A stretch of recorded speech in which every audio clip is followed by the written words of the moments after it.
Ah, Caros alunos, conforme prometido, essa é uma das aulas gravadas a respeito da disciplina Materiais para a Indústria do Petróleo, e nesse tópico eu vou abordar os aços inoxidáveis, que representam uma importante classe de aços utilizados na indústria do petróleo. Essa classe, esses tipos de aço, tem um conjunto de propriedades particulares que os tornam vantajosos para diversas aplicações.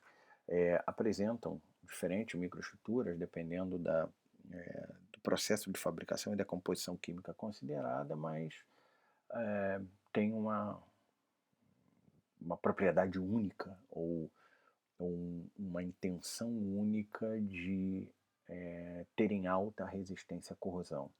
Se vocês fizerem uma primeira abordagem ao nome dele, de aços inoxidáveis, a definição do nome seria aqueles aços que não oxidam.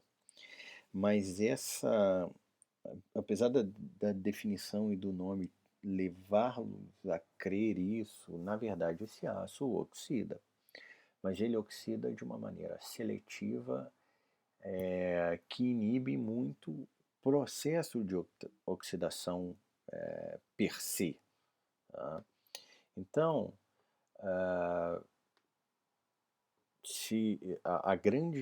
o grande pulo no desenvolvimento desses materiais, no começo do desenvolvimento desses aços, foi em função de uma significativa adição de cromo ao ferro.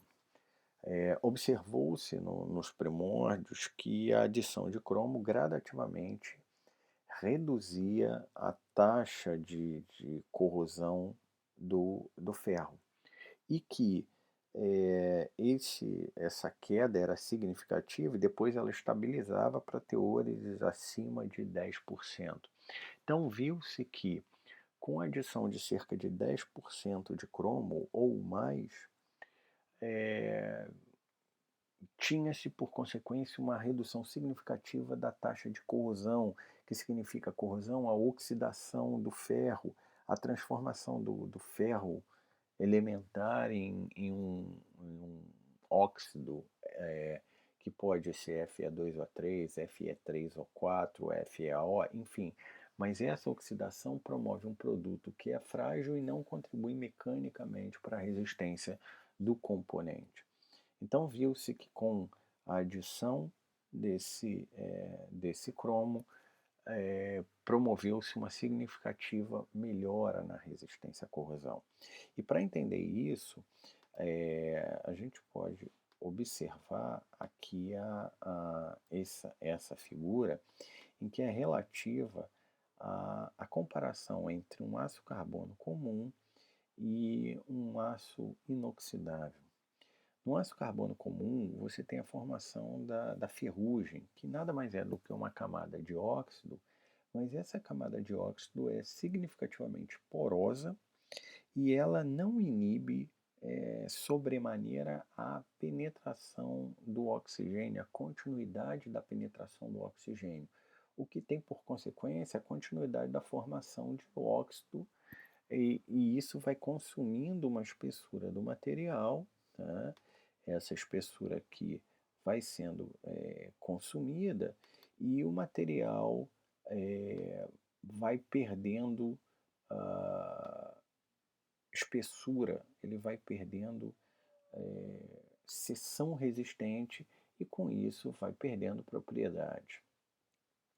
Quando se tem a adição de 11 ou mais por cento de cromo, né, a seta aqui,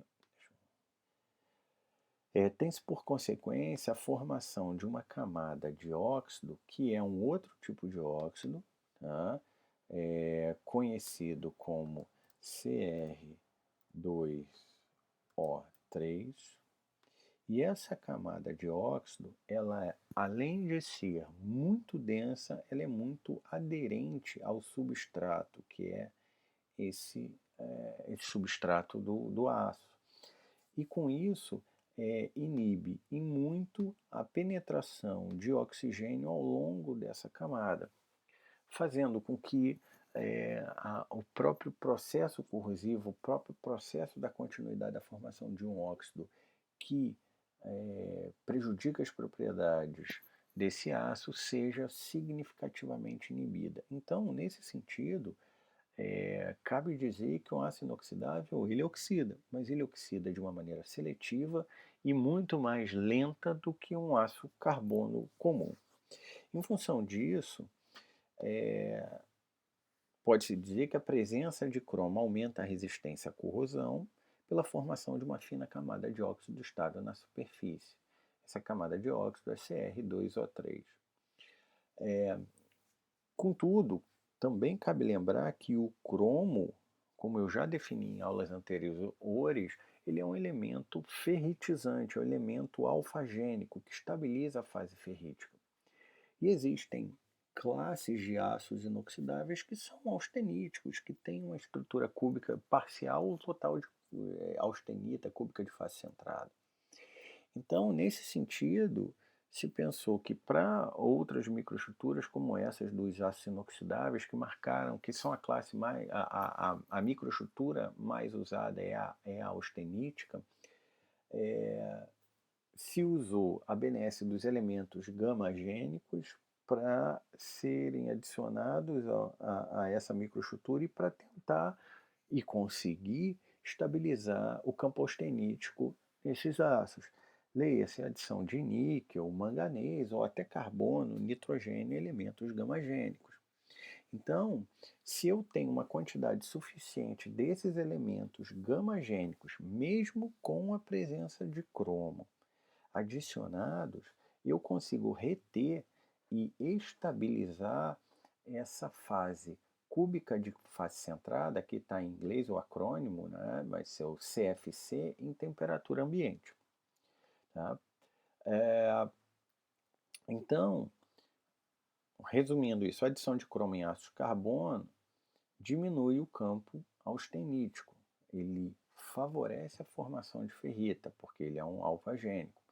Então, deve ter uma adição de níquel em ácidos contendo cromo para retardar essa transformação e reter a austenita em temperatura ambiente, formando os aços austeníticos.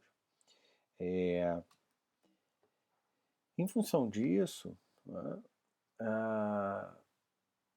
os aços inoxidáveis, e o grande grupo deles é chamado dos ácidos cromo-níquel, tá? O cromo para promover resistência à corrosão e o níquel para estabilizar a austenita em temperatura ambiente, significa o grupo de ácidos inoxidáveis mais utilizado em ambiente corrosivo, tanto em temperatura ambiente quanto em alta temperatura. Esses ácidos têm uma boa resistência a temperaturas bem mais altas, de 300, 400 graus Celsius. Então, eles têm a vantagem também, os ácidos inoxidáveis austeníticos são de relativamente fácil produção e, lembrando, lá do curso de PCM, e como eu já ressaltei no curso, por ter uma estrutura cúbica de face centrada, eles não são sujeitos à transição do tipo frágil, não? Que é um aspecto relativo às estruturas ferríticas e algumas estruturas martensíticas também.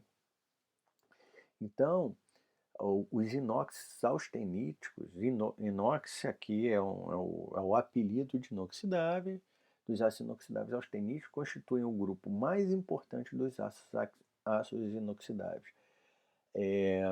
O mais conhecido é o que chama do 18,8, 18% de cromo, 8% de níquel, mas se eu adicionar mais cromo ao aço para alguma resistência particular, para alguma aplicação particular, eu vou ter que ter um balanço de outros, já que o cromo é alfagênico, vou ter que ter um balanço de outros elementos gamagênicos para estabilizar essa austenita à temperatura ambiente, podendo ser o níquel, pode ser até o manganês, que é menos eficaz do que o níquel, ou pode ser carbono e nitrogênio, mas carbono e nitrogênio tem outras questões que limitam a quantidade que eu posso adicionar. Tá? Mas Existem também outras classes, como ácidos inoxidáveis ferríticos, que são bem importantes em um dos pontos onde os austeníticos não têm um desempenho adequado. Tem ácidos inoxidáveis martensíticos, ácidos inoxidáveis que têm estruturas mescladas, como os duplex de parte ferrita, parte austenita, e assim sucessivamente. Eu tenho outros tipos de ácidos que vão trabalhar em condições específicas. Então, olhando o diagrama ferro-cromo, relembrando que também eu já mostrei esse diagrama numa outra aula, quanto mais cromo eu adiciono, reparem que o campo austenítico vai sendo restringido e que o campo ferrítico vai, a parte de cima do campo ferrítico, se vocês lembrarem do diagrama ferro-carbono, tem a ferrita delta aqui em cima e a ferrita, eu conecto essas duas numa única ferrita que eu chamo de alfa. E se vocês olharem acima de 10%, ou se eu mantiver numa certa temperatura ainda com 10%, eu consigo reter um campo austenítico, só com cromo, mas isso eu tenho uma temperatura específica, o resfriamento eu posso transformar em outra coisa, então a adição de níquel vai me favorecer esse campo para poder estabilizar e descer essa região para poder estabilizar a temperatura ambiente.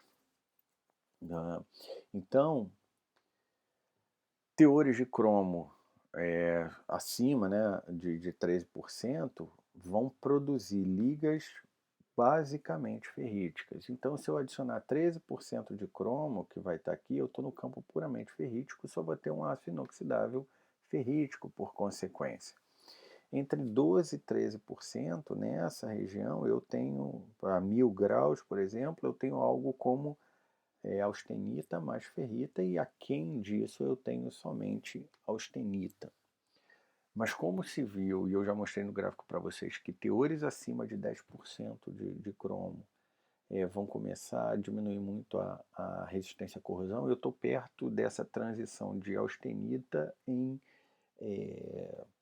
ferrita. Então eu preciso garantir esse campo austenítico pela adição de níquel, mais uma vez ressaltando. A ferrita é normalmente chamada ferrita delta, lembrando, a ferrita delta é aquela segunda transformação alotrópica que ocorre no ferro lá em temperaturas mais altas, como em torno de 1400 graus Celsius para o ferro puro, que é a segunda transformação do cúbico de face centrada de volta ao cúbico de corpo centrado antes da temperatura de fusão. Então, além do níquel, se eu fizer uma adição de carbono, e o carbono ele é um elemento gamagênico. Reparem que a adição de carbono ela vai ampliar a adição de carbono em ligas ferro-cromo, estende o campo austenítico, porque o carbono é gamagênico. E, além disso, a adição de carbono também vai aumentar, por consequência, o campo ferrita mais austenita. Mas cuidado, a adição de carbono tem o problema da soldabilidade que eu já citei a vocês. Então, nos ácidos inoxidáveis, principalmente naqueles que se deseja soldar, essa adição é muitíssimo limitada como um efetivo elemento estabilizador de fase austenítica. Eu vou fazer isso com outros elementos, né? Aqui eu vou fazer um intervalo para relembrar o seguinte, indo para o outro lado aqui. Se vocês observarem bem esse gráfico, esse é um diagrama de resfriamento de um ácido qualquer, mas relembrando, no diagrama de resfriamento eu tenho essa região aqui em cima, acima da linha tracejada, que seria, deixa eu aumentar o tamanho da fonte aqui, uma região da austenita estável.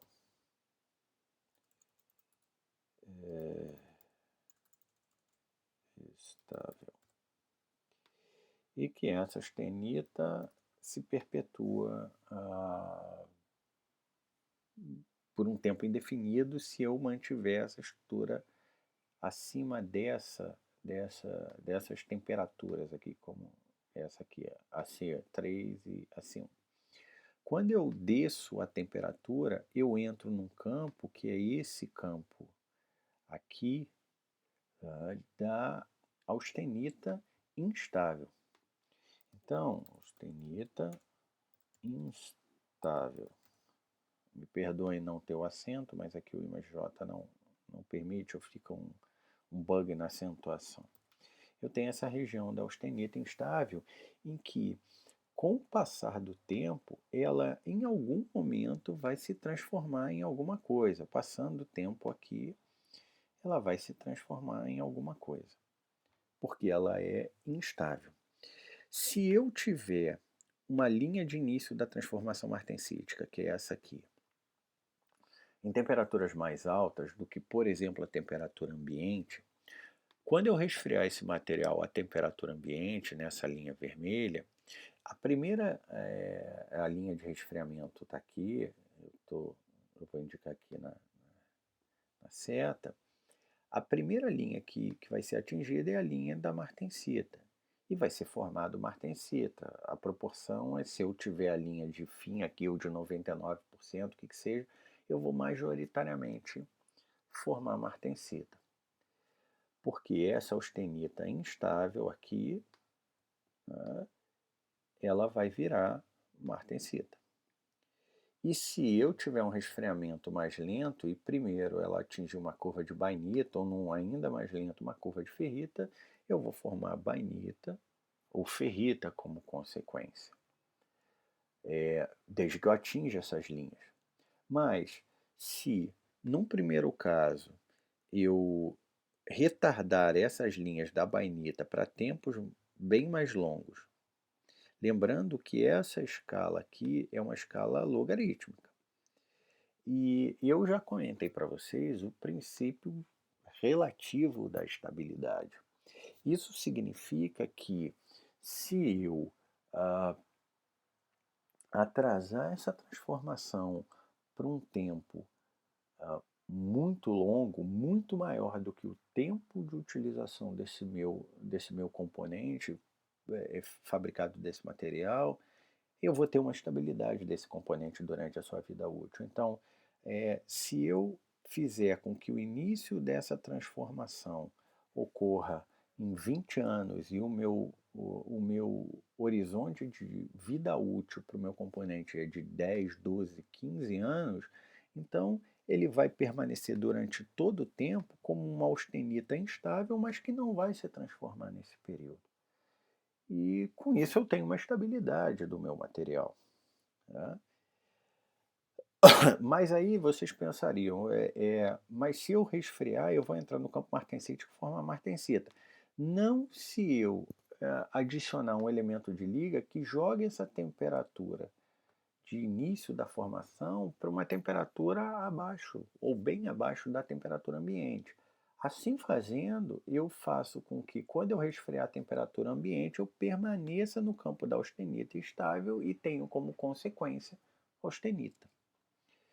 Se eu conseguir afastar a linha de transformação da bainita para tempos mais longos, e conseguir decrescer a temperatura de transformação martensítica para algo como temperaturas bem menores, como a temperatura ambiente, ao resfriar esse material para a temperatura ambiente, eu vou tornar essa austenita estável pelo tempo que eu preciso.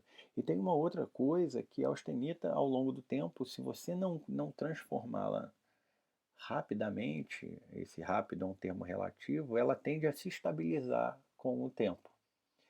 Então, se eu não resfrio rápido para aquela temperatura que precisa, ou a linha demora muito, essa austenita vai tender a estabilizar por outros fenômenos. Né? Então, quando eu observo essas adições para estabilizar a austenita, essa austenita vai perdurar pelo tempo que eu preciso para a minha vida útil. Então, esse ponto é importante para deixar claro em função do princípio da estabilidade relativa e da utilização no tempo de vida útil que eu vou precisar. Então, continuando com a questão de carbono, nesse caso, adicionando progressivamente até 0,04% de carbono em um ácido 18 cromo, o mesmo será totalmente ferrítico e não poderá ser transformado. Contudo, se eu adicionar mais carbono, acima de 0,08, eu vou permitir a gradativa transformação, ou a inibição dessa transformação pura ferrítica para manter parte da austenita, conforme está descrito aqui nesse diagrama. E teores de carbono, né, por sobre, acima de 0,4, permitem reter completamente, como está mostrado nesse diagrama, o campo austenítico. Lembrando que o problema é eu ter uma adição tão grande de carbono que vai acabar por afetar a soldabilidade, porque, ou a própria possibilidade de formação de uma artensita. Aqui, essa questão do carbono, eu estou considerando a substituição da ferrita por austenita, mas eu ainda não estou considerando se a minha curva de início da transformação martensítica, o meu MS, está significativamente alto. E se ele tiver, eu tenho austenita, mas ao fazer o resfriamento rápido eu posso formar martensita. Bom, então, um outro efeito importante do carbono é a possibilidade dele formar carbonetos. É do carbono reagir com os outros elementos de liga, por exemplo, o cromo, e formar carbonetos. Então, o carbetos, como a gente chama aqui no Rio, o carbono ele vai se aliar ao ferro, o cromo, por exemplo, pode formar Fe3C ou FeCr3C.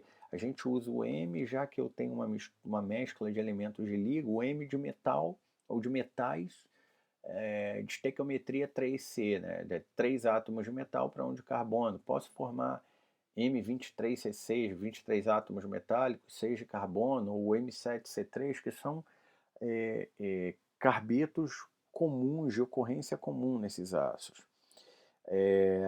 Nos inoxidáveis austeníticos, o mais importante, o que mais estabiliza é o M23C6.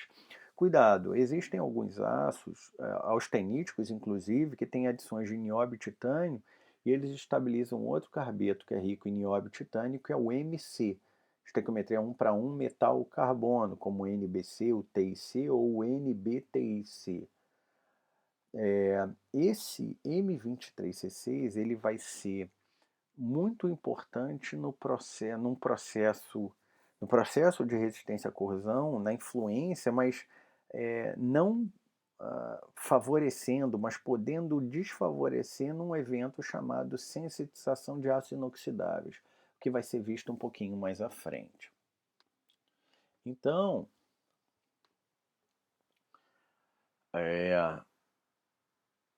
se eu tiver, voltando ao níquel, ao assunto do níquel, a adição de níquel num ácido de baixo carbono, considerando o carbono como efeito na soldabilidade e o risco da linha da formação da martensita. Num ácido, por exemplo, aqui de 18% de cromo, eu vou ter uma significativa expansão do campo austenítico de maneira a estabilizá-lo mesmo a temperatura ambiente. Então, com cerca de 8% de níquel, a fase austenítica já persiste à temperatura ambiente.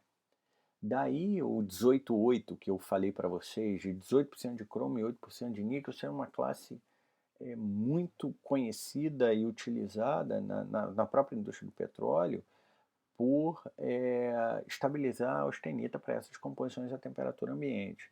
Se usa baixíssimo carbono. O carbono ele afeta a soldabilidade e, relembrando, como o carbono tem propensão a formar carbeto, se eu tiver menos carbono, eu formo menos carbeto, principalmente de cromo, e vocês vão entender em sensitização mais à frente que eu vou falar. Então, a adição de níquel ela vai estabilizar esse campo austenítico. Aqui com algum carbono, como esse é um 18,8 com algum carbono, eu tenho austenita mais carbetos numa temperatura maior. E reparem aqui, voltando, desculpa, se eu tenho uma curva que vai delimitar a fase que é única e exclusivamente austenítica aqui para austenita mais carbetos. Então, se eu tiver uma certa composição, me mantiver no campo puramente austenítico e resfriar rapidamente de forma a ter uma solução sólida supersaturada, eu posso ter como consequência só a fase austenítica de maneira meta-estável à temperatura ambiente. Então, o 18,8, né, o 8% de níquel representa o mínimo teor de níquel que eu adiciono ao meu ferro, que já tem uma adição de cromo e um teor de carbono mais baixo, para estabilizar a austenita à temperatura ambiente. Se eu, por algum motivo, por às vezes resistência à abrasão também, aumentar o teor de cromo, eu tenho que aumentar o teor de níquel. Lembrando que a adição desses elementos representa custos à produção desses aços. O exemplo aqui embaixo, ácidos 25% de cromo, eu vou ter um requerimento de cerca de 15% de níquel para reter a austenita à temperatura ambiente. Aqui, a questão que eu já citei, o MS, o início da transformação martensítica, se eu baixar essa curva da martensita para temperaturas menores do que a temperatura ambiente, eu consigo reter a austenita estável a essa temperatura. E o 18,8 tem a início da transformação martensítica um pouco abaixo da temperatura ambiente. Né? Se eu Aí que tá. E nesse aço eu conseguiria fazer uma estrutura martensítica? Sim, se eu conseguir fazer um resfriamento e atingir essa temperatura abaixo da temperatura ambiente, como foi posto aqui, usando nitrogênio líquido ou usando gelo, por exemplo. E aí eu vou ter temperaturas abaixo, o material durante o resfriamento rápido chega a temperaturas menores do que a temperatura ambiente, e aí consegue efetivamente entrar no campo martensítico. E ao entrar nesse campo martensítico, ele forma martensita nesse tipo de aço. Isso é bom ressaltar. Outro elemento que pode ser adicionado para situações onde se requer um custo menor para a produção é o efeito do manganês. O manganês também vai expandir o campo austenítico. Ele pode agir parcialmente como substituidor ao níquel, mas ele é menos eficaz, ele é menos eficiente que o níquel. E aí vai se requerer muito mais quantidade de manganês, que pode apresentar outros problemas ao desempenho do material. Então, por exemplo, aqui sem cromo se requer 12% de manganês para estabilizar a austenita, sem o cromo. No caso de cromo manganês, existem alguns aços específicos, alguns para resistência à abrasão e resistência à corrosão.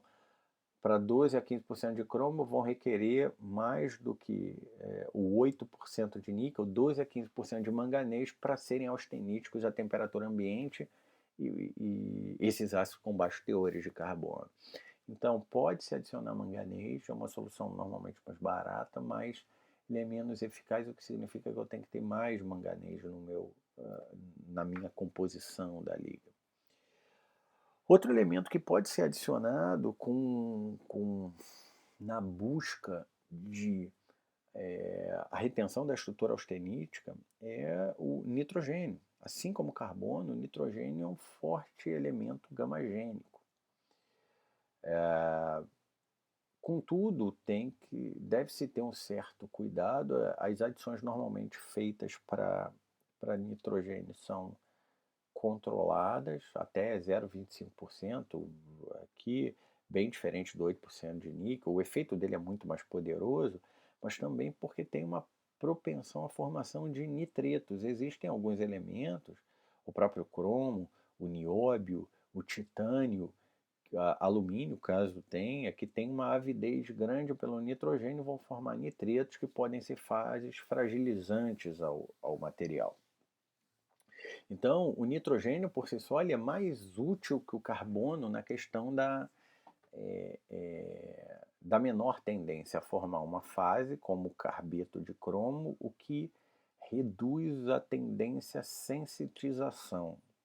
De novo, vocês vão ver um pouquinho mais à frente a sensitização. Então, normalmente até 0,25% de níquel adicionado tem um significativo efeito pelo endurecimento por solução sólida também da resistência mecânica, mas deve-se ter um cuidado na adição de nitrogênio. Uma forma de representar a influência desses elementos na maneira de um diagrama que é muito útil, e para a galerinha que um dia vai tentar uma prova de Petrobras, isso para algumas carreiras, como engenheiro de inspeção, se não me engano, engenheiro mecânico, ou, acredito que possa ter na engenharia de petróleo, é a correta observação do diagrama de Sheffer. Ele é um diagrama representativo, um diagrama empírico, mas ele congrega o efeito de cromo e níquel na tendência à formação de determinada microestrutura no aço. Ele é muito utilizado para soldagem de aços inox e similares, porque você, de certa maneira, consegue ajudar a prever que tipo de microestrutura vai ter em função das variações composicionais, seja de eletrodo de soldagem, seja da união a um outro tipo de aço com o qual vai haver uma zona de transição, e essa zona de transição química pode ter uma microestrutura diferente. Então ele vai indicar para proporções de cromo e níquel, e melhor do que isso, de cromo equivalente e níquel equivalente, qual é a propensão à formação de campos ferríticos, austeníticos ou martensíticos à temperatura ambiente após o resfriamento. Olhando esse diagrama, reparem que eu tenho uma equação aqui na abscissa de níquel equivalente aqui no eixo vertical, em que é o níquel mais 30 vezes o percentual em peso em carbono, mais 0,5 percentual em peso em manganês. E não à toa esses elementos são os gamagênicos. Existem outras fórmulas adaptadas para esse níquel equivalente que podem ser usadas para construir o diagrama de Sheffer. E o cromo equivalente, que é o cromo mais o molibdênio, mais 1,5 silício, mais 0,5 nióbio, que são os elementos alfagênicos com tendência à estabilização da ferrita. Reparem que quanto mais desse elemento e menos desse, eu tenho mais tendência à formação da ferrita. Quanto mais desse elemento e menos desse, eu tenho uma tendência à austenita, ou quando eu tenho muito menos cromo equivalente e tenho menos níquel equivalente, eu posso ter a retenção da martensita. Então, esse diagrama, reparem que aqui tem as linhas de 0%, então à esquerda dessa linha é 100% austenita, e conforme eu vou andando eu vou formando uma proporção de ferrita até 100% de ferrita. Esse diagrama ele te posiciona, olha, dependendo do aço, eu estou usando um 18,8, então o 18 está aqui e o 8% tá, de cromo equivalente, e o 8% está aqui. Então eu posso ter austenita mais martensita. Se eu tiver mais, né, um 18,8 é níquel puro. Dependendo, se eu for adicionar mais elementos de níquel equivalente, lembrando que o 18,8 tem uma certa quantidade de carbono e um certo teor de manganês, então esse níquel equivalente é um teor mais alto. Então eu entro no campo austenítico. Se eu tiver 0,1% de carbono, eu vou adicionar aqui cerca de 3, vai virar 11, o que eu já bato aqui no início do campo austenítico. Então, para aqueles elementos gamagênicos, eu vou ter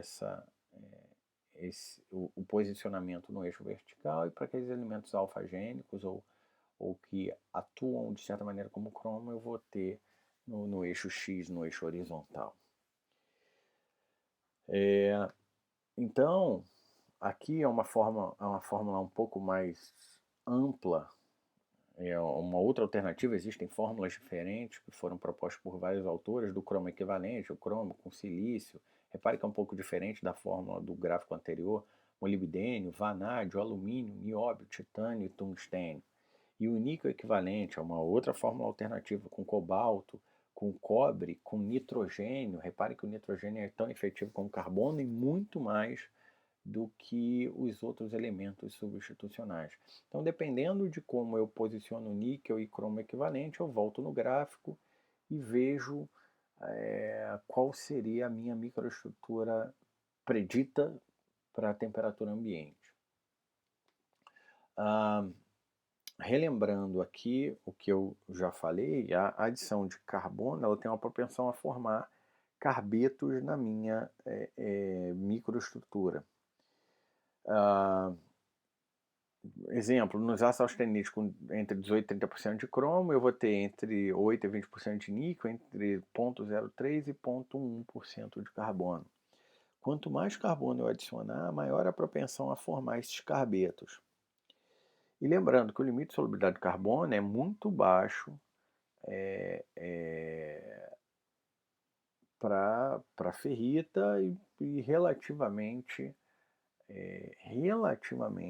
alto na austenita.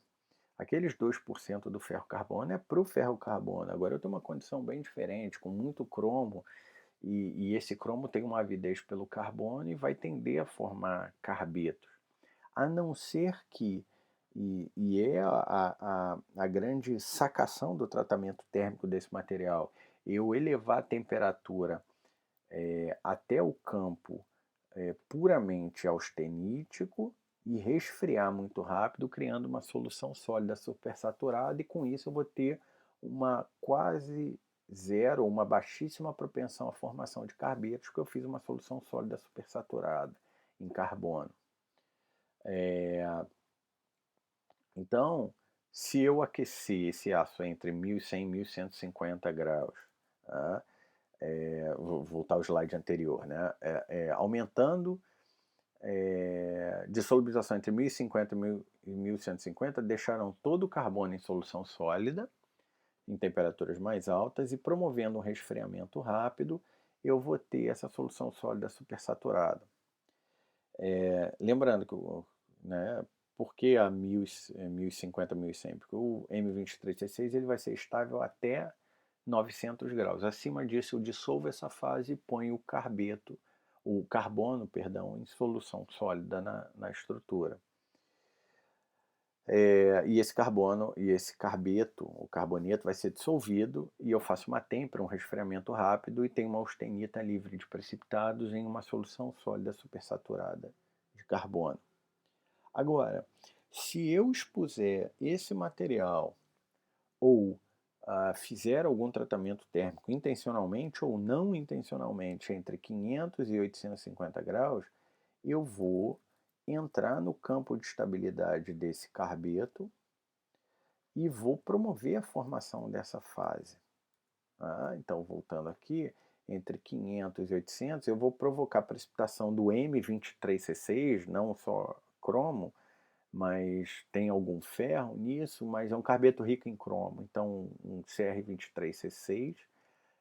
E como os contornos de grão são pontos preferenciais à difusão, lembrando lá de PCM, de curto-circuito e de nucleação heterogênea em contorno de grão, vai haver uma tendência à formação desses carbetos, que é nessa micrografia aqui, nos contornos de grão. Então essa micrografia aqui, nessa linha, é um contorno de grão, com esses triângulos são as partículas de Cr23C6 ou M23C6, nesse caso, formados numa temperatura, digamos, intercrítica, e que eu vou ter a formação desses carbetos.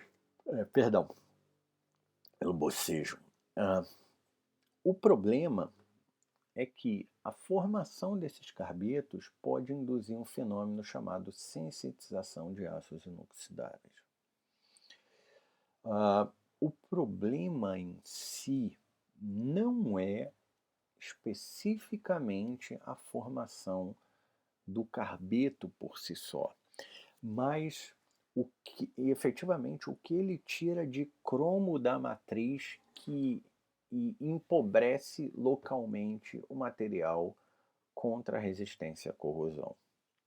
Então, a sensitização de ácidos inoxidáveis é um mecanismo de corrosão que causa diversos problemas em ácidos inoxidáveis austeníticos, e particularmente em juntas soldadas.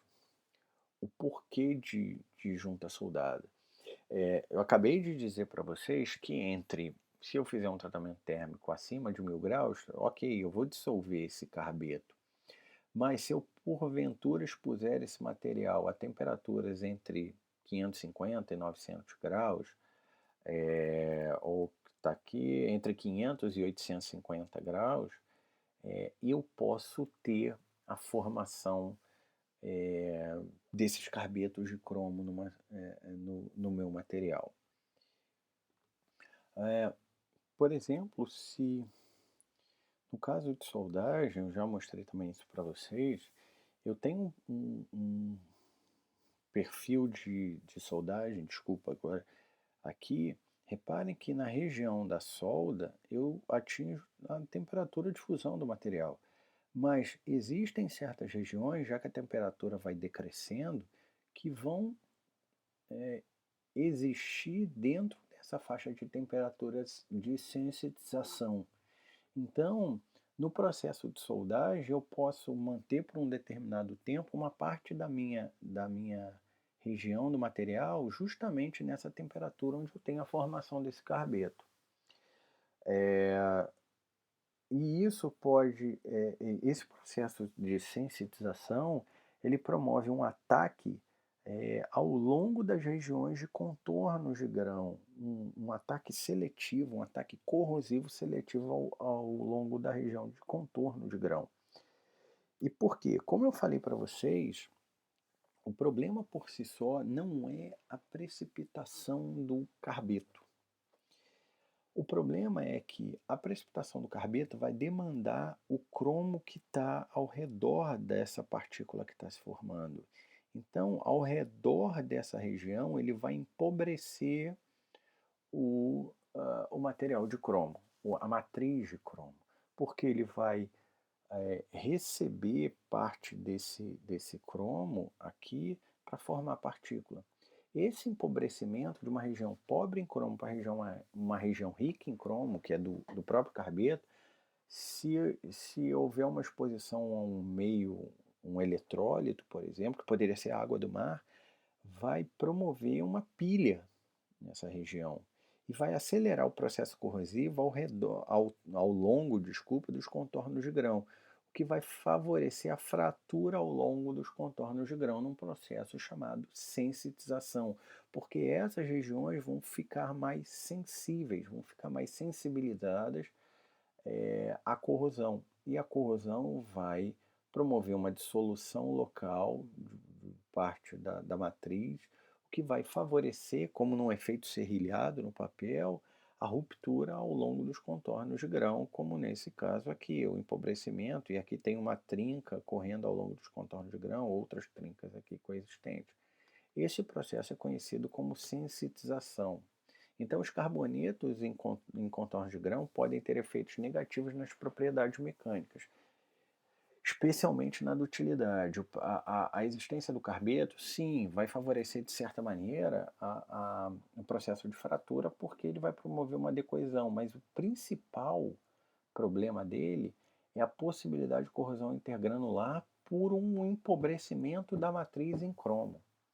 E esse empobrecimento da matriz em cromo possibilita o processo corrosivo, porque aquela região está com menos cromo, que é o grande protetor contra a corrosão. E além disso, vizinha a ela ter uma região rica em cromo, quando há um eletrólito atuando, isso acelera o processo corrosivo. Isso também vai acontecer em ácidos martensíticos com 12% de cromo, quer dizer, você tem que e a soldagem tem que se ter muito cuidado em relação a isso, de como rapidamente passar por esse campo para evitar o mínimo possível a formação desses carbetos ou carbonetos. Então, esse processo de formação de carbonetos é de nucleação e crescimento e vai ser principalmente no contorno de grão, porque o contorno de grão é uma região de mais fácil difusão, de nucleação heterogênea de partículas que são facilitadas nessa região. Em alguns casos, o tempo de formação é relativamente curto, como 100 segundos. E 100 segundos, dependendo da dimensão da chapa que você está soldando, ou expuser ela a um tratamento térmico, ele vai permanecer por um tempo significativo, e mais do que esse tempo, né, nesse campo favorável à formação do carbeto de cromo. Aqui é uma curva TTT ou PTT de precipitação, mostrando que com o aumento do cromo, o aumento do carbono, desculpa, você joga essa curva para tempos menores, mas repare que está perto de 100 segundos, a cerca de 900 graus, 800 e pouco, você vai favorecer a formação do M23C6 aqui. E como é que se pode evitar ou mitigar ou corrigir esse problema? Primeiro, o primeiro ponto é você evitar essa temperatura o máximo possível, essa faixa de temperatura. Mas, se você não puder evitar, como no processo de soldagem, você pode elevar a temperatura até aquelas temperaturas entre 950 e 1100 que vão dissolver o carbeto de cromo e depois resfriar rapidamente. Então, você vai fazer uma ressolubilização. Após a soldagem, você vai reaquecer esse componente entre 950 e 1100 e resfriá-lo rapidamente, de forma a dissolver o carbeto de cromo, e quando você assim o fizer e resfriar rapidamente, vai ter a tua matriz com carbono em solução sólida supersaturada. O problema é, se você tiver um componente grande ou ele está em campo e que você não tem a possibilidade de realizar esse tratamento térmico, você não vai ter como fazer isso, o que pode ser uma limitação. A outra alternativa é reduzir o máximo possível o teor de carbono. Como para ter carbeto de cromo eu preciso ter carbono, se for reduzido o teor de carbono, hoje existem aços inoxidáveis, exemplo 304, que é uma nomenclatura, para o 18,8, numa certa composição, L, que significa baixo carbono, de low, de baixo carbono. Então, se eu reduzir o teor de carbono, eu vou ter menos carbeto. Uma outra alternativa é através do controle da cinética da reação. Como? Eu vou adicionar outros elementos de liga que, por exemplo, podem reduzir a taxa de difusão em geral. O molibdênio é muito bom nisso, de reduzir a taxa de difusão dos outros elementos na matriz. Ao reduzir a taxa de difusão dos outros elementos da matriz, ele vai reduzir ou vai desacelerar o processo de formação desse carbeto e, por consequência, a sensitização. E o quarto mecanismo, eu posso adicionar um elemento que tenha mais avidez pelo carbono do que propriamente o cromo. Então, o exemplo clássico desse elemento, os exemplos clássicos desses elementos podem ser titânio e nióbio, que tem uma avidez pelo carbono tão maior do que o cromo que qualquer carbono disponível vai primeiro formar um carbeto MC, estequiometria MC, com cromo, com titânio e com nióbio, preferencialmente a formação do M23C6 ou do CR23C6. Então eles vão capturar o carbono disponível, diminuindo a disponibilidade desse mesmo elemento para formar carbeto de cromo. Eu vou fazer uma pausa aqui, pessoal, e vou fazer esse primeiro vídeo para evitar problemas na confecção desse vídeo que me façam perder tudo. E esse vai, aqui eu vou terminar a primeira parte. Na segunda parte eu vou começar nesse tópico aqui descrito no slide de ácidos inox austeníticos. E vou continuar como se fosse a segunda aula até terminar o tópico austenítico. Obrigado e continuamos na segunda parte. Bom, pessoal, continuando com essa segunda parte, perdão,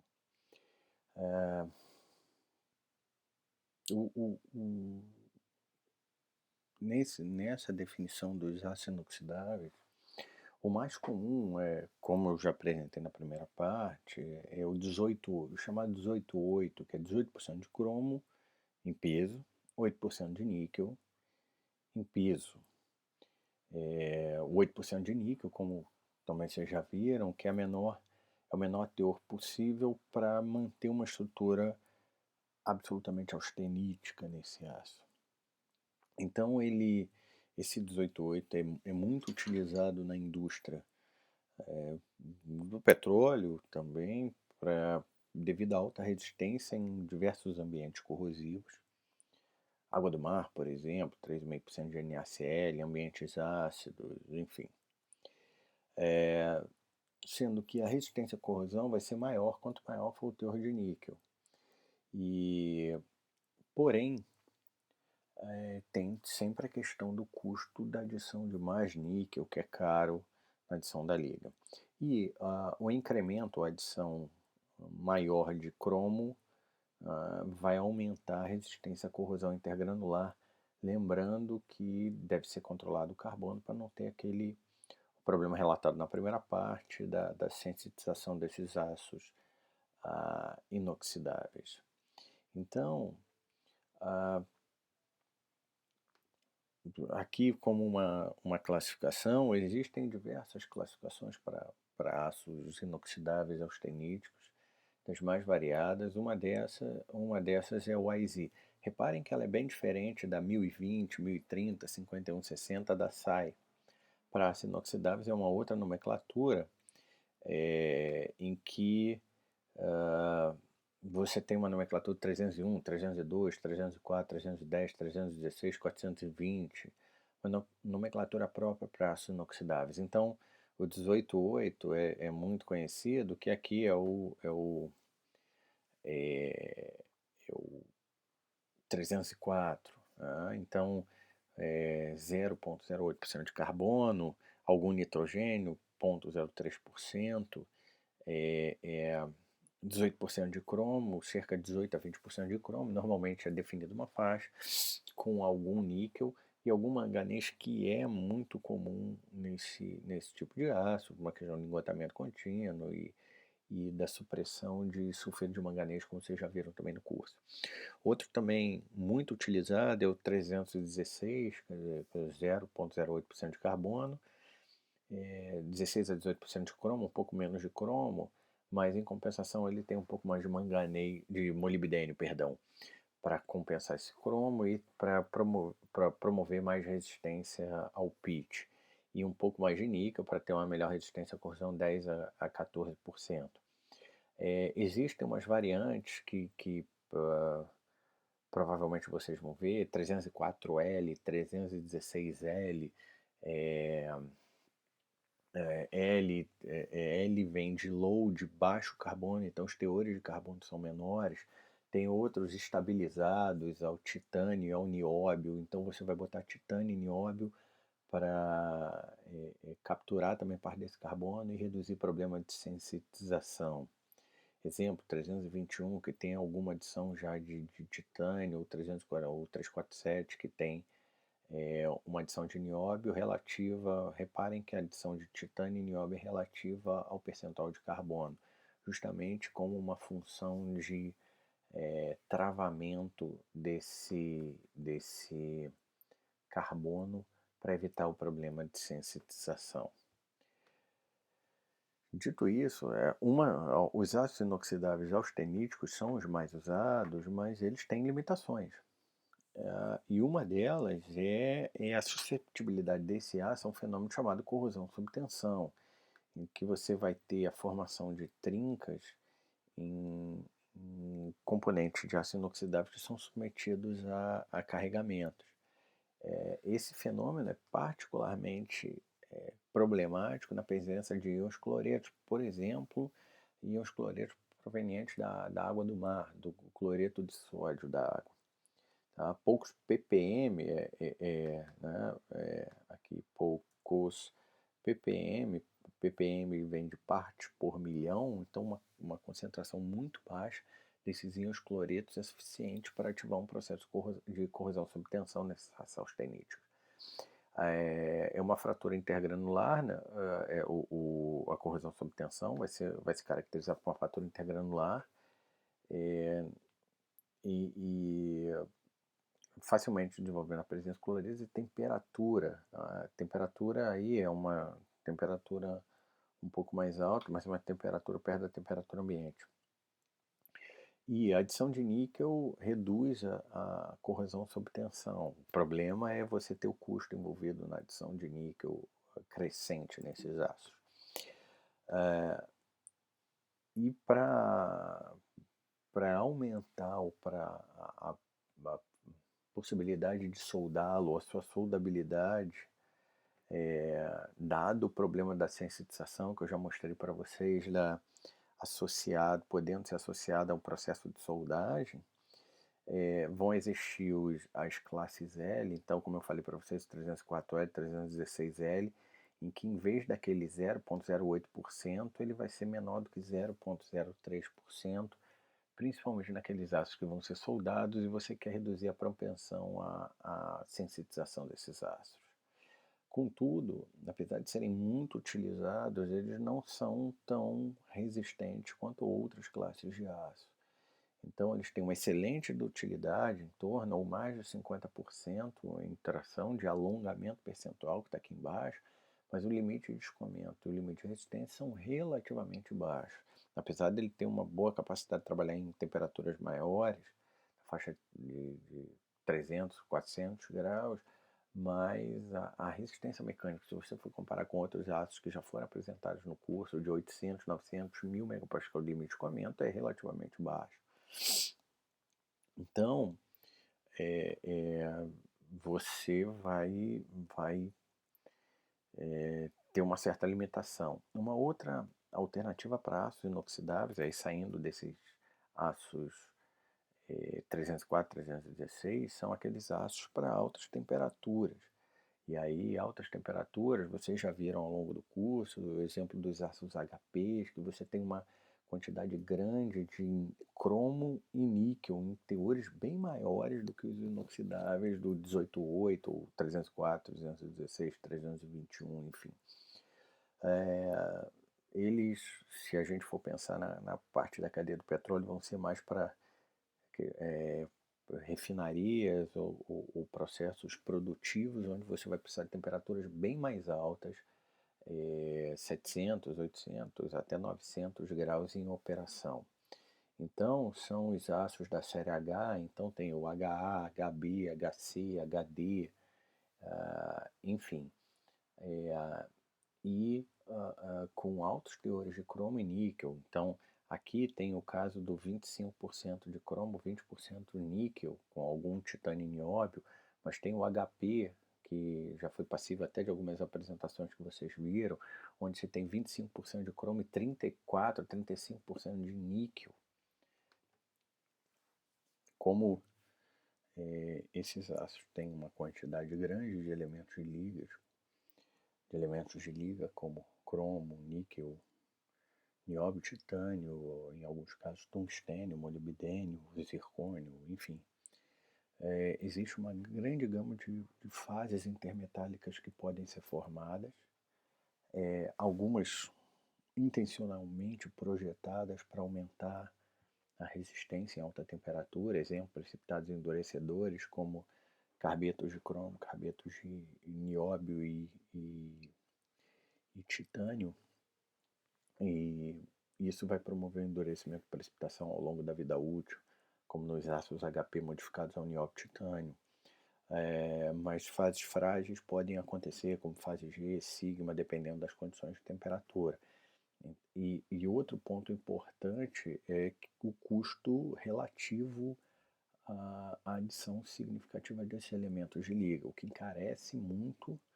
E no caso, boa parte desses ácidos eles só podem ser fundidos, eles não têm a habilidade de serem processados termomecanicamente, o que é uma limitação.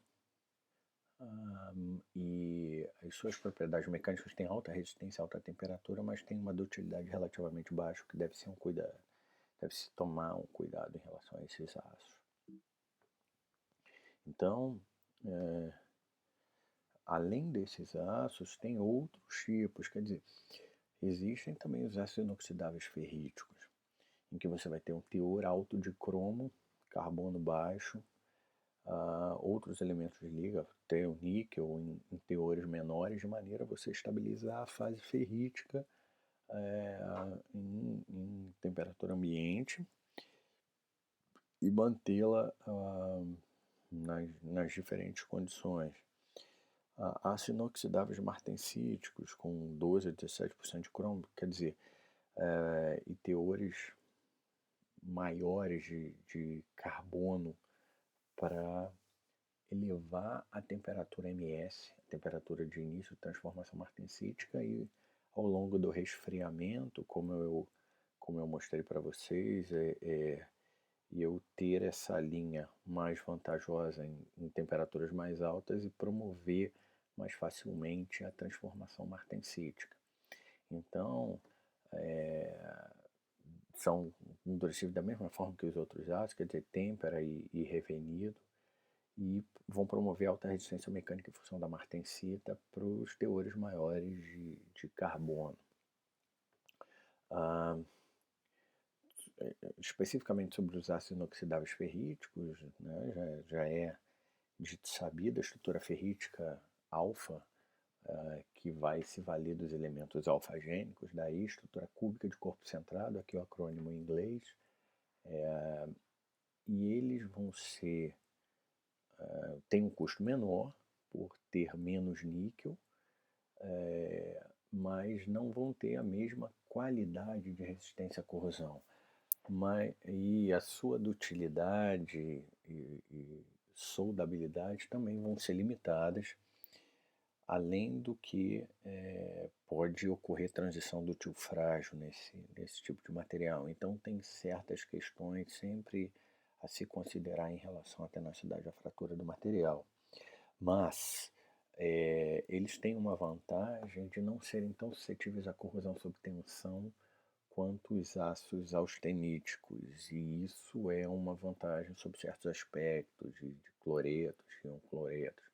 Então, em certas situações, esses ácidos ferríticos são utilizados. E aí, a nomenclatura dos ferríticos, né, do AISI, assim como os austeníticos, são da série 300, os ferríticos vão ser da série 400, 405, 409, 430,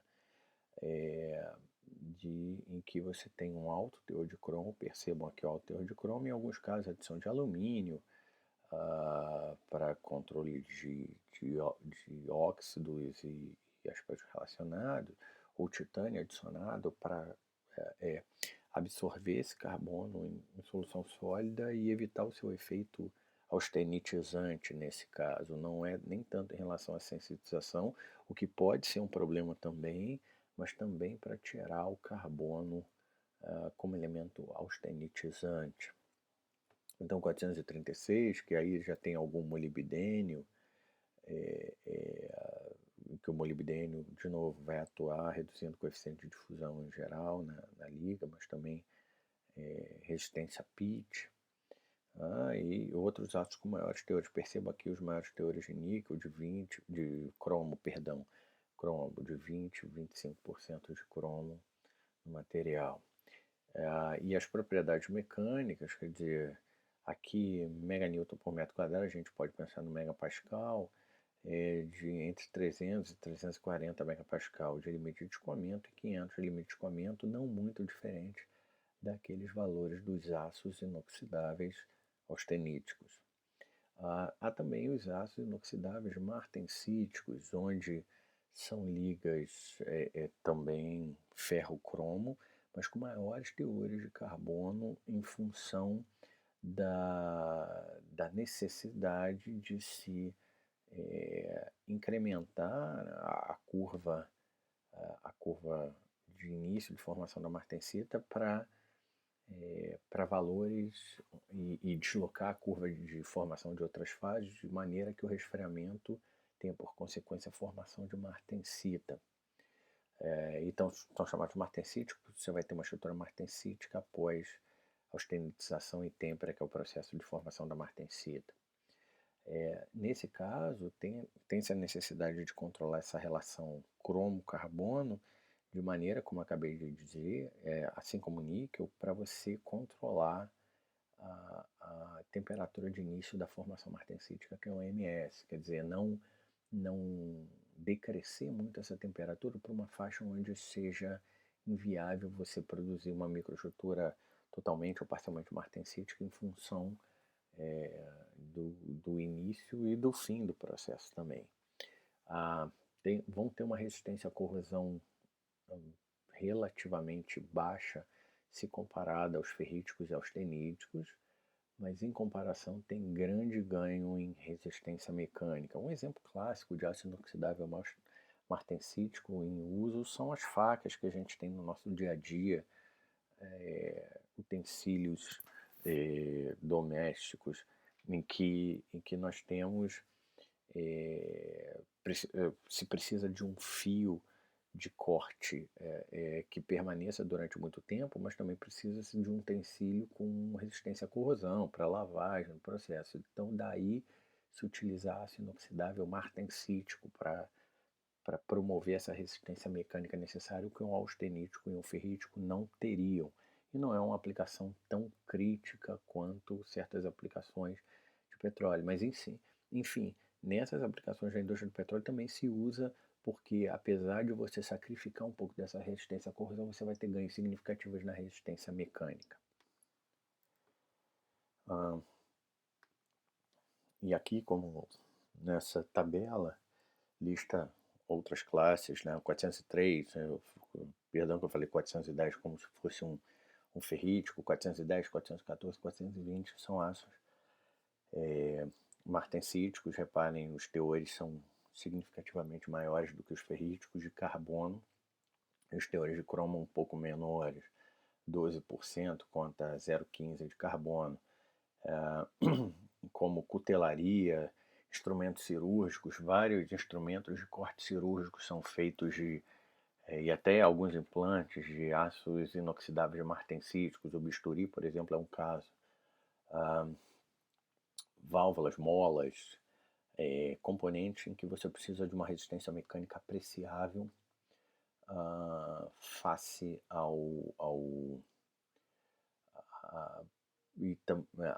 necessidade de resistência à corrosão também, mas a resistência mecânica é um componente, é uma variável muito importante.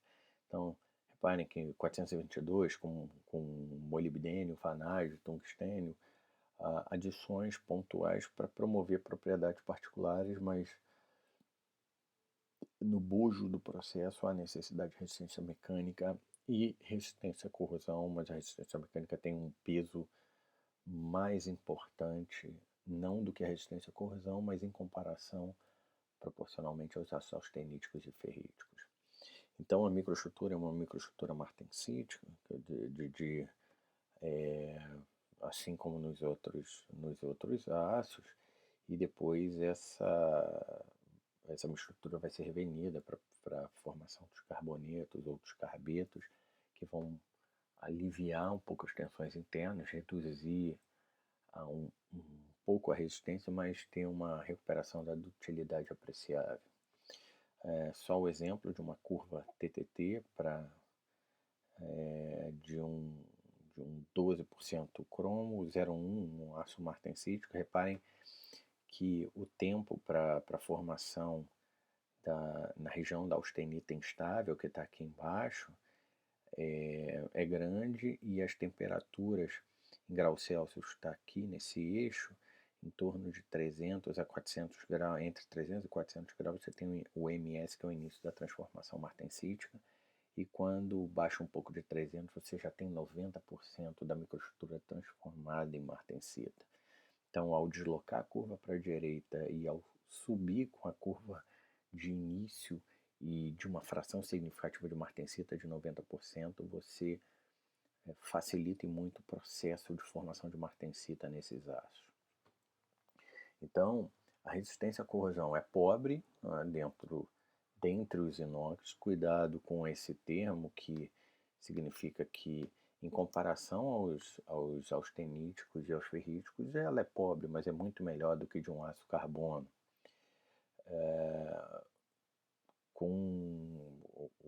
E há uma limitação, porque se você adicionar mais cromo, você tende a ferritizar o teu aço, você vai tornar a estrutura ferrítica estável, ao invés de manter a martensítica. Então você não se pode adicionar indiscriminadamente cromo, ou você vai modificar a microestrutura do material e vai reduzir a temperabilidade dele, quer dizer, a habilidade de formar martensita.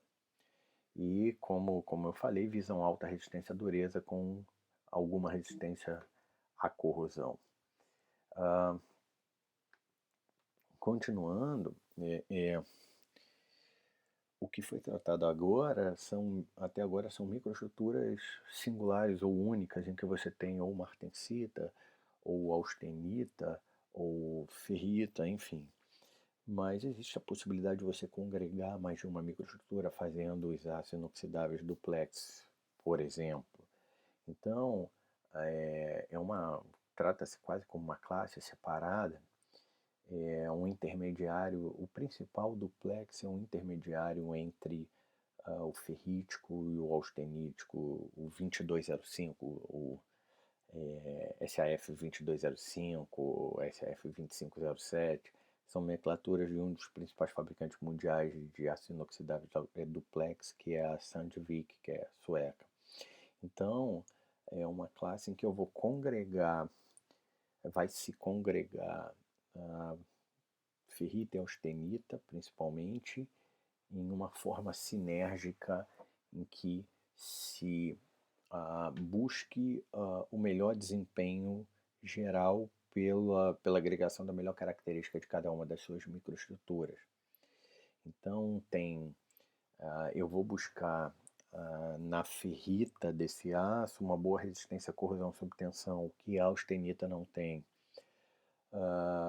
Mas a austenita vai contribuir para aumentar a tenacidade, a plasticidade, a dutilidade desse material. Então, se vocês repararem aqui embaixo, ele tem boa resistência à corrosão, não tanto quanto corrosão sob tensão, perdão, não tanto quanto os ferríticos, mas um valor apreciável, uma tenacidade superior aos ferríticos, mas não tanto quanto aos austeníticos, e a resistência mecânica maior que os austeníticos pela interposição de mais interfaces nesses aços. Eles têm 18 a 30% de cromo para proteger contra a corrosão, 9% de níquel, e tem adições significativas de molibdênio para corrosão por pitch, para aumento da corrosão por pitch, e baixíssimo carbono. E aí, se você controla a composição química para trabalhar num campo alfa mais gama, num campo ferrita mais austenita, em que normalmente se objetiva 50-50. Apesar de que tem-se uma liberdade de trabalhar 60-40, 40-60, enfim, 70-30 em alguns casos, mas se objetiva 50%, e aí nesse campo em que tem, baseado na regra da alavanca, que vocês viram em PCM, você tem 50-50, e aí quando resfriar rapidamente, você retém essas estruturas em modo metaestável de 50-50.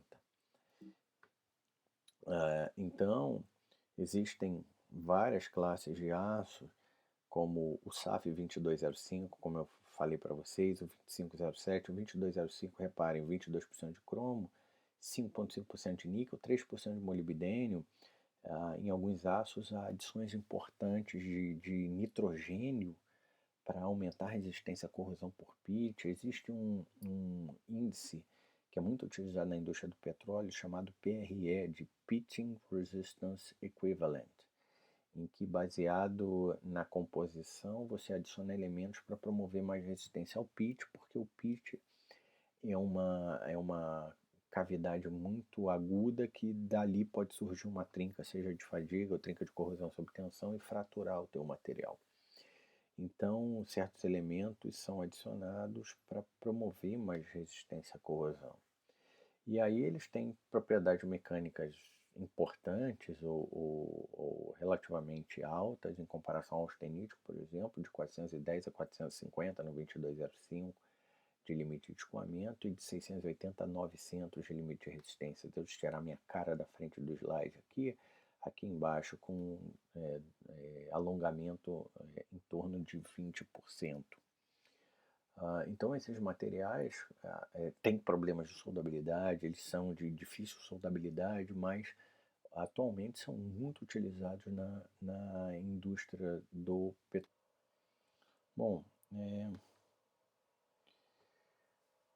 no tocante à resistência à corrosão desses aços duplex, eles têm um desempenho até melhor do que o 304 e 316 na resistência à corrosão em alguns ambientes.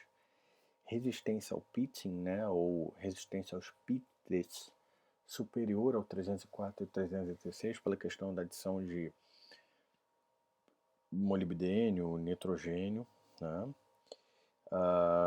O alto teor de cromo e manganês provê uma grande resistência em água do mar na presença de íons cloretos. Também uma questão importante, até em alguns trabalhos que foram apresentados, vocês viram a questão do CO2 no processo corrosivo. Então, boa resistência à corrosão, mas eles ainda assim são suscetíveis a alguma corrosão sob tensão em íons cloretos. Melhor do que os austeníticos, ainda assim não tem toda a resistência dos ferríticos. A microestrutura é composta de ilhas de austenita em uma matriz ferrítica. Então, o verde aqui é a ferrita, vocês veem uma matriz ferrítica com algumas ilhas de austenita. Então, essa ilha de uma estrutura cúbica de face centrada em sua matriz de estrutura cúbica de corpo centrado. Aqui, só para vocês verem, o diagrama de Sheffer mais ilustrado, em que eu mostrei para vocês que aqui as curvas de percentuais crescentes de ferrita na austenita. Então, nessa região, você tem um comportamento duplex, em que você tem a coexistência de ferrita e austenita. Então, há uma região completamente ferrítica, uma completamente austenítica, uma completamente martensítica e outras regiões duplex, até uma triplex, digamos, de austenita, martensita e ferrita, que podem existir por uma certa composição. E o duplex, nesse sentido de austenoferrítico, vai se ter para maiores teores de cromo e teores intermediários de níquel.